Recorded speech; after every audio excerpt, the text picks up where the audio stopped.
आए हम खुदावंद का शुक्र अदा करें कि इसका ज़िंदगी बख्श कलाम हम तक पहुंचा है। तो प्लीज़ मेरे यूट्यूब चैनल आओ चली मसीह की तरफ को सब्सक्राइब करें, वीडियोस को लाइक, कमेंट्स और शेयर ज़रूर करें।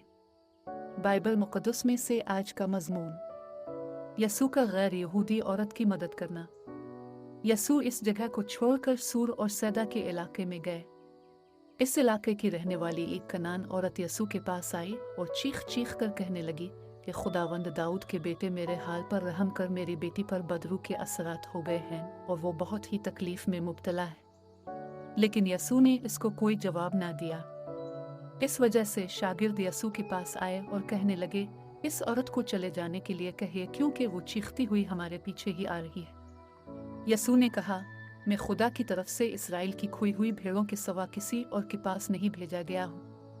तब वो औरत यसू के पास आई और यसू के सामने गिर गई और कहने लगी कि मेरे खुदावंद, मेरी मदद कर। तब यसू ने जवाब दिया, बच्चों के खाने की रोटी को निकाल कर उसको कुत्तों के सामने डाल देना अच्छा नहीं। इस औरत ने जवाब दिया, हाँ ए मेरे खुदावंद, कुत्ते तो अपने मालिकों की मेज से गिरने वाली ग़िज़ा के टुकड़ों को तो खा जाते हैं। तब यसू ने जवाब दिया, ए औरत, तेरा ईमान बड़ा पुख्ता है और मैं तेरी आरज़ू को पूरी कर देता हूँ। इसकी बेटी इसी लम्हा शिफा याब हुई।